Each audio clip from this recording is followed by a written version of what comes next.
छत पर जितना एरिया मिलती है उसी हिसाब से हम फ्रूट ट्रीज और वेजिटेबल्स अपने गार्डन में लगाते हैं। फ्रूट और वेजिटेबल्स ही लगाएं तो अच्छा नहीं लगता, इसीलिए कुछ परमानेंट फ्लावर्स भी लगाते हैं, साथ में कुछ सीजनल फ्लावर्स भी लगाते हैं।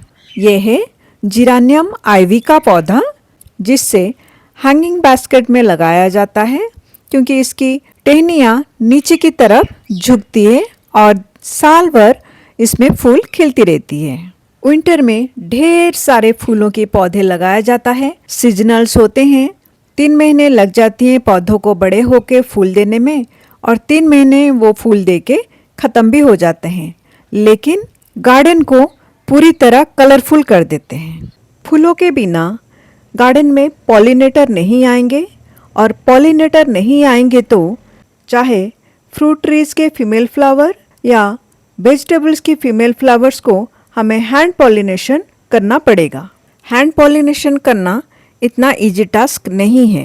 क्या सारे फ्रूट्स और वेजिटेबल्स के फीमेल फ्लावर को हैंड पॉलिनेशन करना पड़ता है? कुछ वेजिटेबल्स तो हवा के झोंके से भी पॉलिनेट हो जाते हैं। तो आज का मेरा टॉपिक है कौन सी वेजिटेबल प्लांट्स को हैंड पॉलिनेशन करने की ज़रूरत पड़ेगी और कौन सी वेजिटेबल्स की फूलों में इतनी खुशबू होती है कि वो पॉलिनेटर को अपनी तरफ अट्रैक्ट कर पाते हैं और कौन सी वेजिटेबल्स हवा के झोंके से ही पॉलिनेट हो जाते हैं। गुड मॉर्निंग, नमस्ते, मैं दुर्गा पॉट टू प्लेट में आप सभी का स्वागत करती हूँ। वेजिटेबल्स कई तरीके के पेड़ में उगते हैं, जैसे कुछ रूट वेजिटेबल्स होते हैं, कोई पेड़ में उगते हैं और कोई लता वर्गीय पेड़ में उगते हैं। जैसे ये पम्पकिन या कद्दू की फूल, ये एक लता वर्गीय फसल है। खेतों में फार्मर्स जब पम्पकिन लगाते हैं तो ढेर सारे पौध इसके बोते हैं, लेकिन हम सिर्फ 2 या 3 पौध इसके बोते हैं, इसीलिए इनकी फूल भी हमारे गार्डन में कम उगते हैं।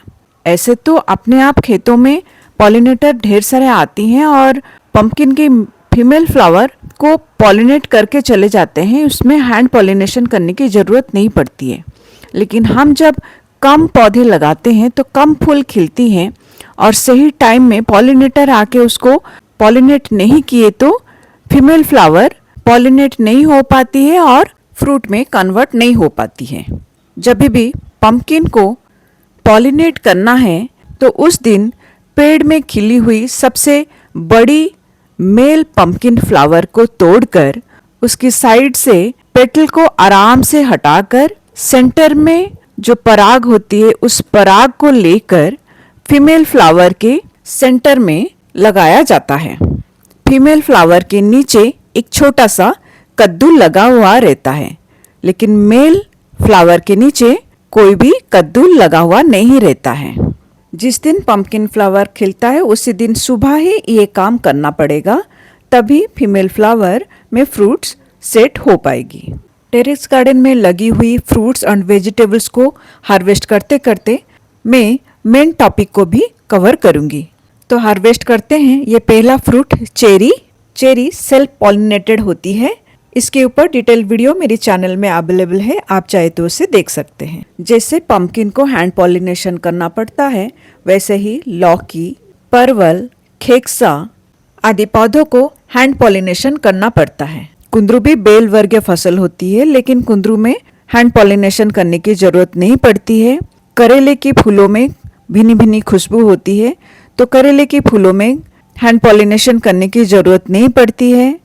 इवन तोरी में भी हैंड पॉलिनेशन करने की ज़रूरत नहीं पड़ती है, क्योंकि फीमेल फ्लावर्स खिलने से पहले मेल फ्लावर्स ढेर सारे खिल जाती हैं और उनमें भिन्नी भिन्नी खुशबू भी होती है, इसीलिए पॉलिनेटर को वो अट्रैक्ट कर पाते हैं। सबसे ज़्यादा कद्दू, लौकी, बेल वर्गीय फसल में हैंड पॉलिनेशन करने की ज़रूरत पड़ती है। आगे बढ़ने से पहले आइए एक अमरूद को भी हार्वेस्ट कर लेते हैं। अमरूद के फूलों में हैंड पॉलिनेशन करने की जरूरत नहीं पड़ती है। हनी बीज अमरूद की फूलों की तरफ अपने आप अट्रैक्ट होती जाती हैं। बेल वर्गीय फसल के बाद आती है बैंगन, टमाटर, मिर्ची आदि फसल, जिनमें शाखाएं होती हैं। जो छोटे पेड़ की तरह दिखाई देती हैं। बैंगन में मेल और फीमेल फ्लावर दोनों खिलते हैं। बैंगन के ऊपर एक डिटेल वीडियो मेरे चैनल में अवेलेबल है। उसमें मैंने मेल और फीमेल फ्लावर दोनों को दिखाया हुआ है और पॉलिनेट करने के लिए ब्रश की मदद से आप उन्हें पॉलिनेट कर सकते हैं और फीमेल बैंगन के फ्लावर को वेजिटेबल्स में कन्वर्ट करने के लिए हेल्प कर सकते हैं। बैंगन की तरह टमाटर के ऊपर भी एक डिटेल वीडियो मेरे चैनल में अवेलेबल है, उसको भी आप देख सकते हैं। टमाटर के फूलों को फल में कन्वर्ट करने के लिए टेम्परेचर और हवा, ये दोनों बहुत मेजर रोल प्ले करते हैं। बहुत ज़्यादा गर्मी और बहुत ज़्यादा ठंडी में जो भी टमाटर के फूल खिलते हैं वो फल में कन्वर्ट नहीं हो पाते हैं। टमाटर फ्रूट को सेट होने के लिए आइडियल टेम्परेचर 21 से 24 डिग्री सेंटीग्रेड होती है। इसी दौरान जो भी फूल खिलते हैं वो हल्की सी हवा के झोंके से पॉलिनेट हो जाते हैं। अगर हवा नहीं चल रही होती है तो आप खुद हाथ से भी उसको हिला देंगे तो टमाटर के फूल फल में कन्वर्ट हो जाएंगे। टमाटर की तरह मक्के के फूल भी हवा से ही पॉलिनेट होकर नीचे मक्का बना लेता है। मिर्ची के फूल भी सेल्फ पॉलिनेट हो जाते हैं, उन्हें हैंड पॉलिनेशन करने की जरूरत नहीं पड़ती है। बेल वर्गीय फसल के बाद आती है क्रूसीफेरस सब्जियां। क्रूसीफेरस सब्जियां मतलब पत्ता गोभी, फूल गोभी, ब्रोकली आदि। इन सब्जियों की पौध लगाने के बाद पौधे जैसे जैसे मेच्योर होके 3 महीना हो जाती है, उन पौधों में अपने आप से गोभियां बनने शुरू हो जाती हैं, चाहे पत्ता गोभी हो, फूल गोभी हो, ब्रोकली हो या गांठ गोभी हो। और सबसे इजी ग्रोइंग वेजिटेबल्स प्लांट वही होती हैं। तो अभी विंटर में यानी अक्टूबर से ज़रूर अपने गार्डन में इन वेजिटेबल्स को लगाइए और अपने एक्सपीरियंस मेरे साथ शेयर करिए। साथ में कौन सी शहर से आप इस वीडियो को देख रहे हैं ज़रूर कमेंट सेक्शन में बताइए। और अगर मेरी वीडियो से आपको कुछ भी हेल्पफुल टिप्स मिलती है तो please like, share and subscribe to my channel. उससे मुझे नए वीडियो बनाने के लिए मोटिवेशन मिलती है। वेजिटेबल प्लांट्स की पॉलिनेशन के लिए तो बता दिया, अभी कुछ फ्रूट ट्रीज के बारे में भी बता देती हूँ। चीकू में कभी कभी हमें हैंड पॉलिनेशन करना पड़ता है और कभी कभी वो खुद से सेट हो जाते हैं। ये 3 साल पुराना चीकू का पौधा है।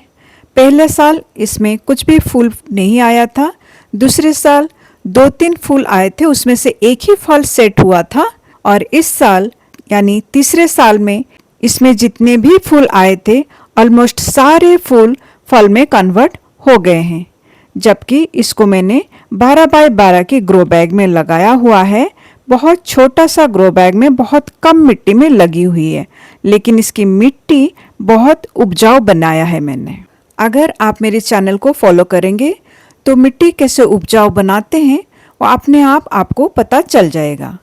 मैं बहुत ज़्यादा मेहनत करके मिट्टी को उपजाऊ बनाना या वेजिटेबल्स या फ्रूट्स ग्रो नहीं करती हूँ। ये और एक फ्रूट ट्री है जिसे फिग कहते हैं। रेनी सीजन में इसके पत्ते गिर के इसमें नए पत्ते आने शुरू हो गए हैं। जैसे ही नए पत्ते आते जाते हैं, हर पत्ते के नीचे एक एक फिग यानी अंजीर बनना शुरू हो जाती है। इससे भी हैंड पॉलिनेशन करना नहीं पड़ता है क्योंकि फिग या अंजीर के फूल फल के अंदर ही होता है। अंजीर के पौधे के ऊपर भी एक डिटेल वीडियो मेरे चैनल में अवेलेबल है, आप चाहे तो उसे देख सकते हैं। ये तो थे कुछ वेजिटेबल्स एंड फ्रूट ट्रीज जिससे फ्रूट्स पाने के लिए हम हैंड पॉलिनेशन कर सकते हैं। लेकिन सबसे अच्छा होगा अपनी गार्डन में कुछ परमानेंट और सीजनल फ्लावर्स को जगह देकर नेचर के द्वारा बनाया हुआ पॉलिनेटर को अपनी गार्डन की तरफ अट्रैक्ट करके हैंड पॉलिनेशन करने का काम से अपने आप को फ्री कर सकते हैं। Thank you for watching the video. Healthy खाइए, हेल्दी रहिए। God bless you all.